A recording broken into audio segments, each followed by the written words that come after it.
Sabi nila, ay double standard daw ako dahil may yung mga kaalyado daw ni Digong noon, ay meron din naman daw ganyang sistema. Mga bugok pala kayo eh. Unang-una, hindi ko sinasabing ngayon lang to nangyari. Ngayon, ang sinasabi nyo, bakit lang ako nagsasalita ngayon? Kayo nga eh. Magsasalita ba kayo about this kung hindi ako nagsalita? So, kung tahimik ako doon sa sinasabi nyo noon, bakit tahimik din kayo noon? So, bakit hindi kayo yung nag-ingay din nung panahon na yon? 'Di ba? So, ibig sabihin, kaya tayong dalawa ay hindi nag-iingay nung panahon na yon dahil hindi natin alam itong information na to. Ngayon ka lang din to nalaman. At kayo, dahil alam mo na tong information na to, ano ang dapat gawin? Dapat mag-focus tayo sa solusyon. Hindi ito usapin na ikaw ay pro-Duterte, anti-Duterte, or pro-Marcos or anti-Marcos. Kung ikaw ay pro-Filipino taxpayers, kung ikaw ay pro-Filipino taxpayers, dapat ito ay issue mo dahil bilyong-bilyong salapi ng mga Filipino taxpayers ang walang liquidation na may resibo mula sa Senado at Kongreso. Hello, magandang lahat. Ito po si Sas Rogando Sasot, ang inyong favorite American colony traitor. Ayan. Babatiin ko lang po ang mga kaka-tune in pa lang. Hindi pa lumalabas ang inyong mga comments sa aking comment section. At ito'y aking hinihintay. Pero ang title po ng episode na ito ay ang aking sagot sa rebuttal ng Team Tambaluslos Teletubbies sa aking expose na liquidation without resibo ng bilyong-bilyong MOOE ng House of Representatives o ang ating campaign na hashtag hindi mo pera yan. Pero bago ang lahat, babatiin ko lamang, i-shoutout ko lamang ang mga OFWs nasa Singapore, nasa Dasma, nasa Surigao City, at nasaan pa ba? Ano ba yan? Vietnam? Is that Vietnam? Deng? Hong Kong, no? Hong Kong. At ayan, kung kayo po ay interesado na malaman ng inyong mga fellow taxpayers ang issue ng liquidation without resibo ng Senado at Kongreso, pakishare lamang ito.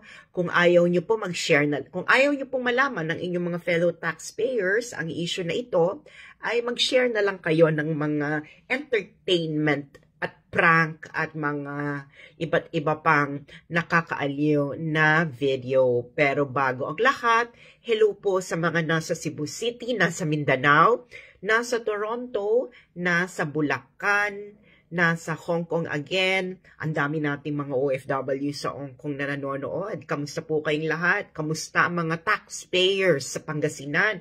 Ang mga taxpayers sa Capiz? Ang mga taxpayers sa Cagayan de Oro, ang mga nagpapadala ng mga remittances na OFW sa Japan, ang mga nagpapadala rin ng mga remittances mula sa mga OFW sa Sacramento, California.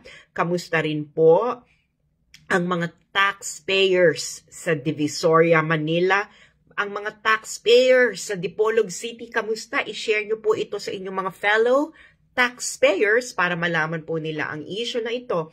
At hello po sa mga nagpapadala ng remittances mula sa Vancouver, Canada, ang mga nasa Finland, ang mga OFWs, ang mga taxpayers sa Binian, Laguna, ano pa ba?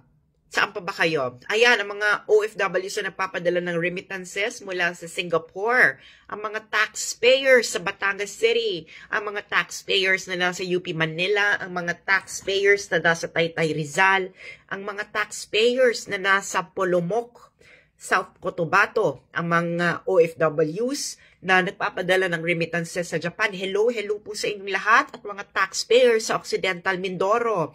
Ang dami pong taxpayers na nanonood ngayon at para malaman po ng inyong mga fellow taxpayers ang issue na ito, ay baka gusto nyo itong i-share sa kanila sa inyong mga GC at pag-usapan ito sa inyong inuman, hapagkainan, ano pa ba, kahit habang nagdudukit kayo.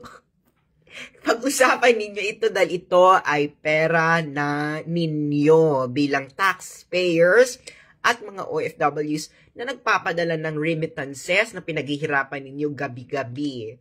Okay. At kamusta rin po ang mga nasa Panabo City? Kamusta ang mga taxpayers dyan? Taxpayers represent ang mga Pasig, ang mga seafarer. Ayan, pag-usapan nito habang kayo ay naka-break sa inyong trabaho, ang mga magigiting nating seafarers para malaman ng inyong mga fellow seafarers na nagpapadala ng remittances sa Pilipinas kung ano nangyayari sa inyong buwis at sa mga remittances ninyo. Hello sa mga remittances ng OFWs mula sa Chiba, Japan, ang mga taxpayers sa San Juan, La Union. So magsisimula na tayo. Medyo mabilis lang itong mga friends. Okay? At alam niyo naman po, hello sa mga taga-Pennsylvania. Alam niyo naman po ang issue, di ba? Pumutok ang issue na ang MOOE ng Kongreso at Senado ay walang resibo ang liquidation. Okay. Ganyan pong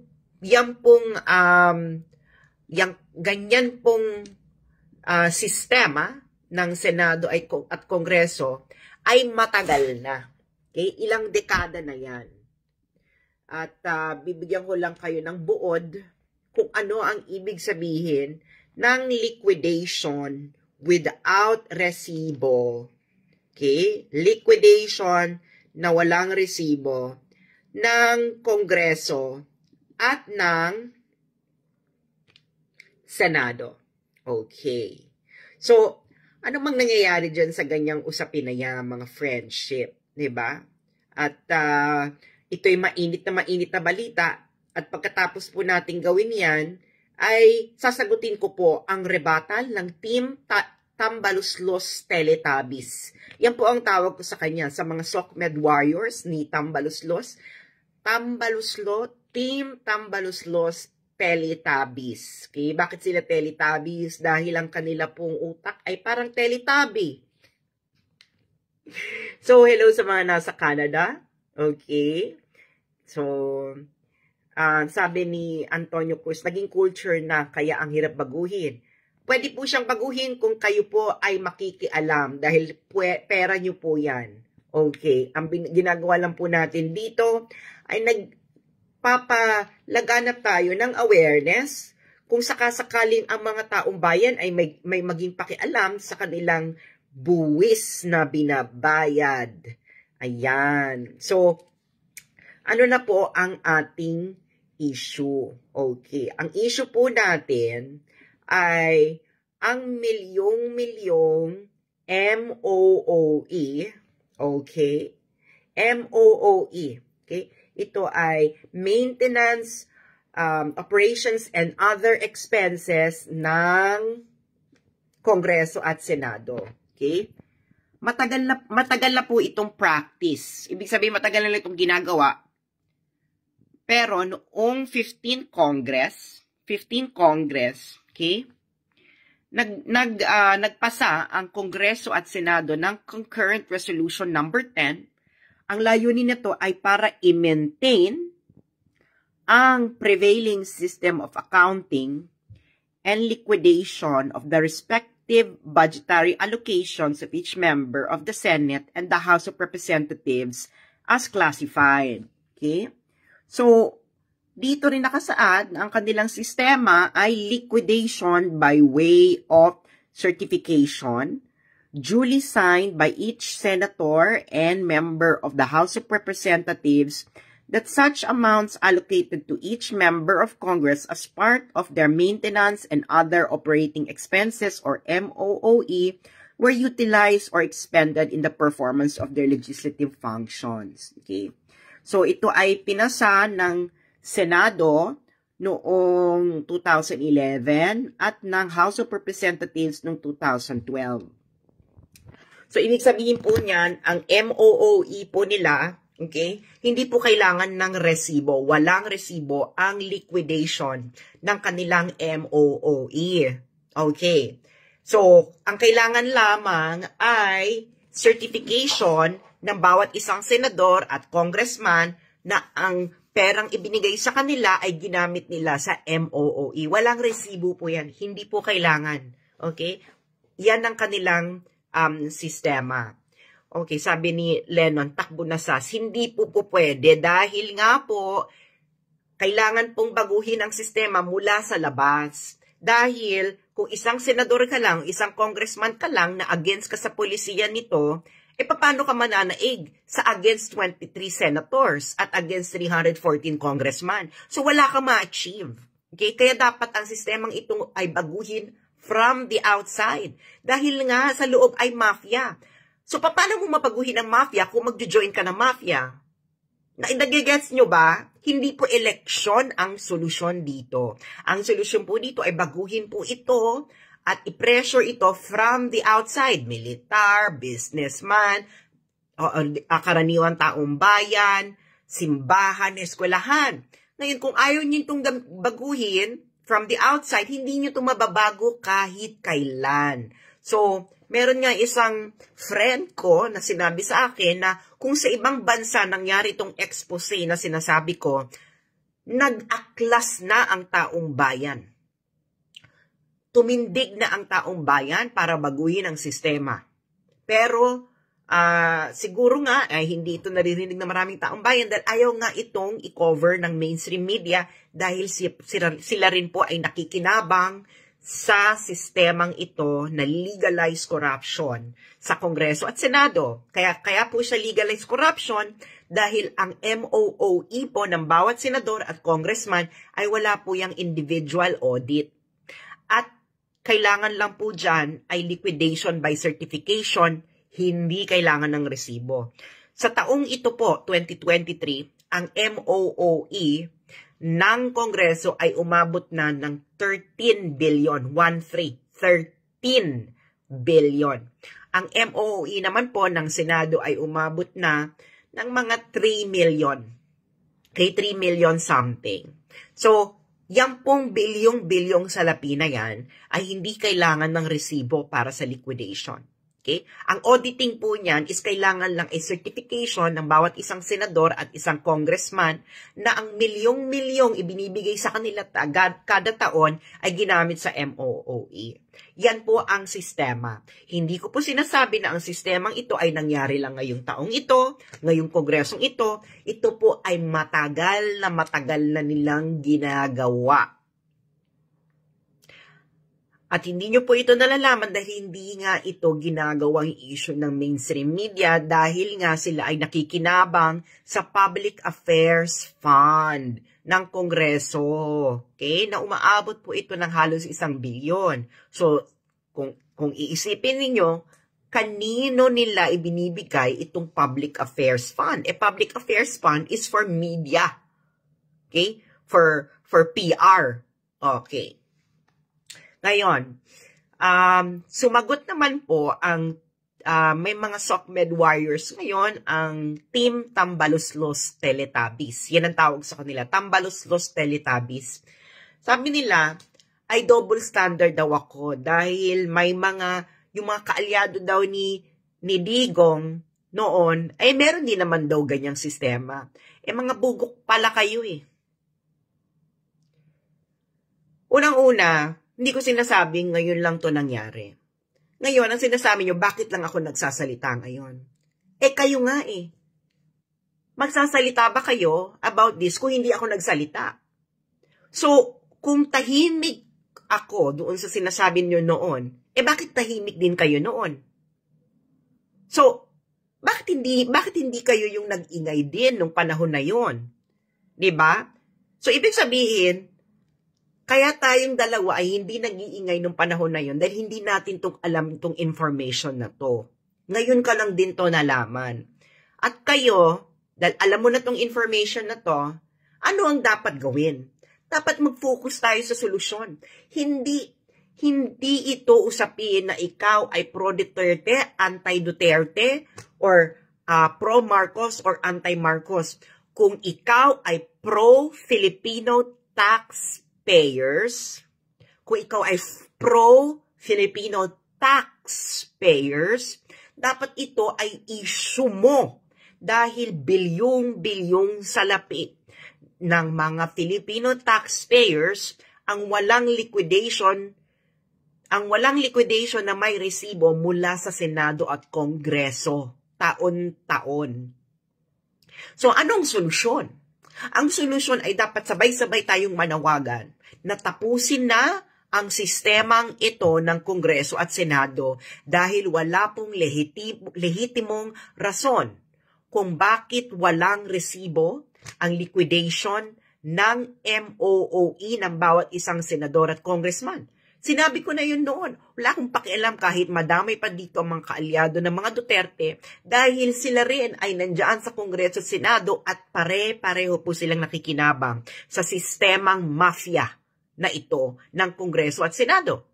Ngayon, kung ikaw ay mag-o-object sa Kongreso at Senado at mag-isa ka lang,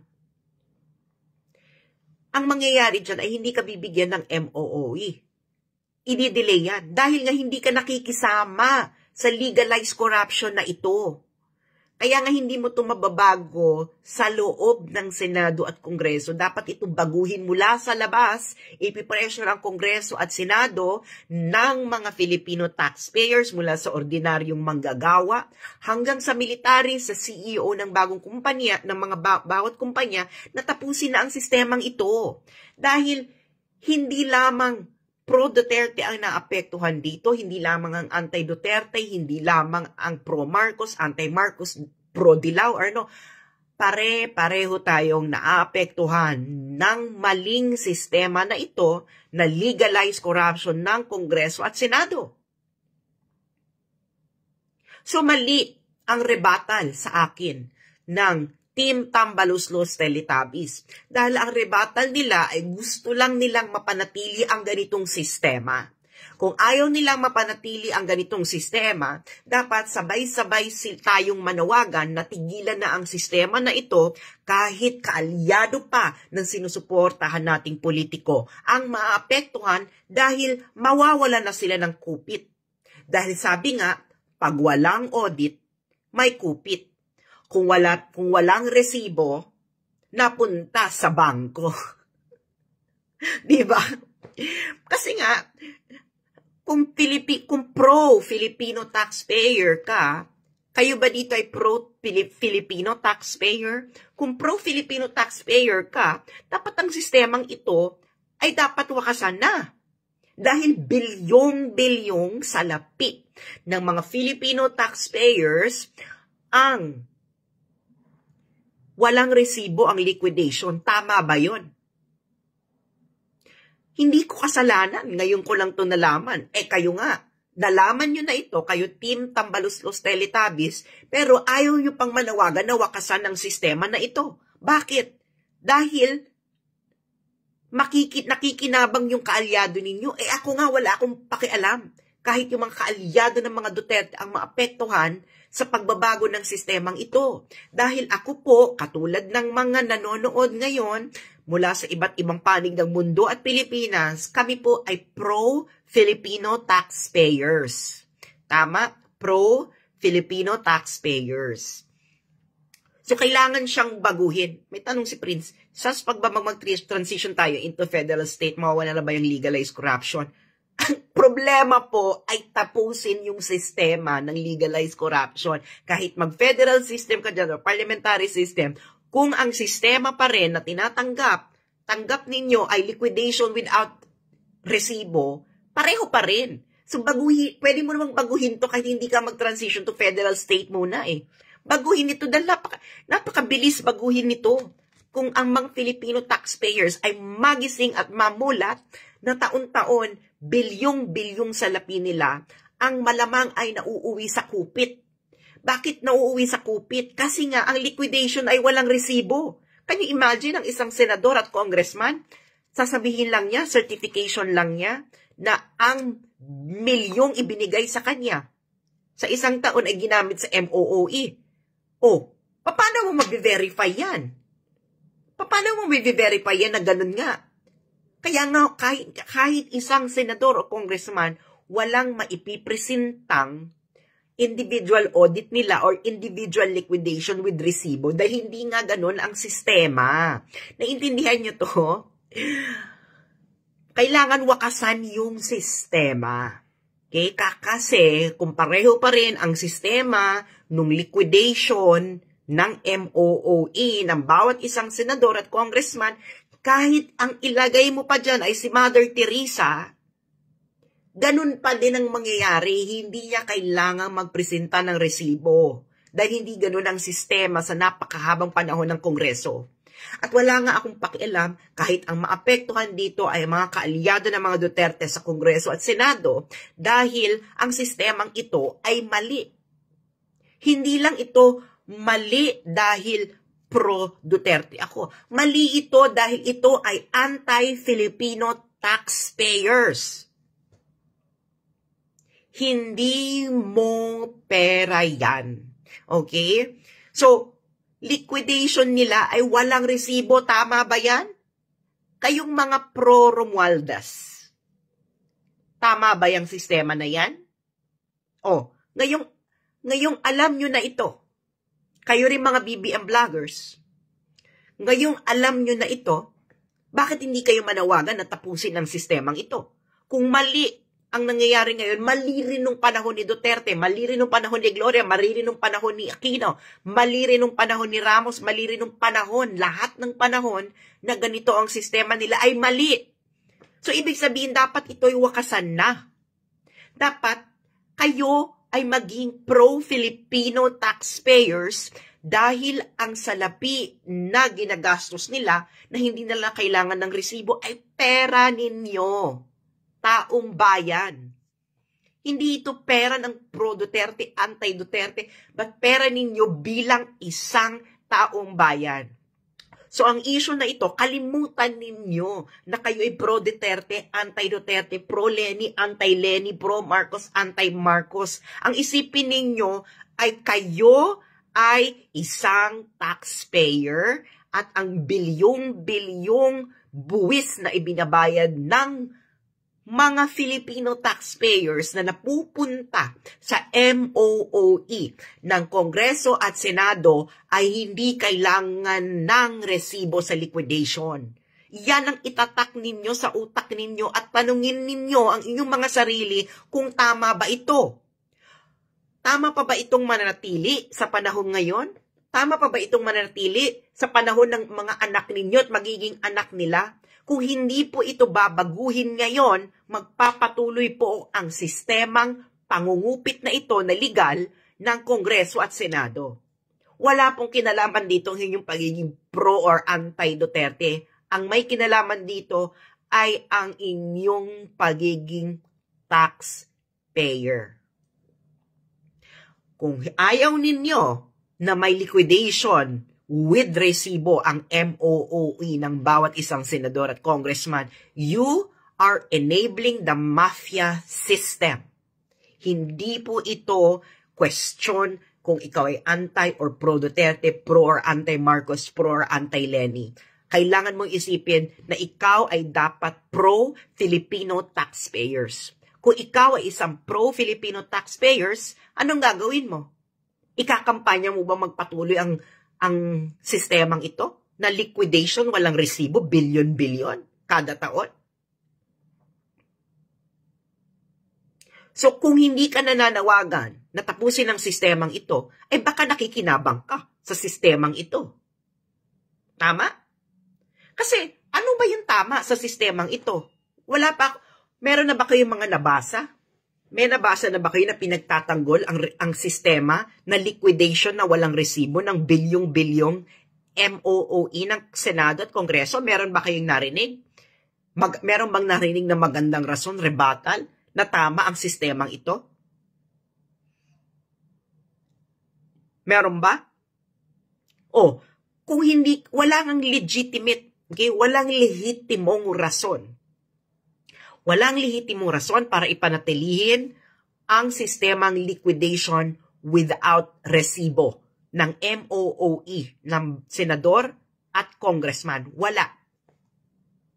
Dahil sa US Congress, ang bawat isang senador, bawat isang congressman, public ang liquidation with resibo ng kanilang expenses every quarter. So every 3 years, pag pumunta kayo sa website ng US Congress, makikita nyo doon detalyadong liquidation with resibo. Anong binayad? Magkano? Para saan? So ibig sabihin, ginagawa ito. So bakit? Wala pong lehitimong rason kung bakit dapat itong magpatuloy. At kung ikaw ay pro-Filipino taxpayers, dapat manawagan ka rin na tapusin na to. Diba? Kahit maapektuhan pa ang politikong sinusuportahan mo o kaalyado nila. Dahil ako wala akong pakialam. Alam ko maapektuhan dito kahit mga kaalyado ni Duterte, no? Or ni Sara sa Senado at Kongreso. Pero ito ay mali. Dahil hindi ito pro-Filipino taxpayers. Ngayon, kung ikaw ay pro-Filipino taxpayers, ano ang dapat gawin? Diba? So dapat kayo'y manawagan.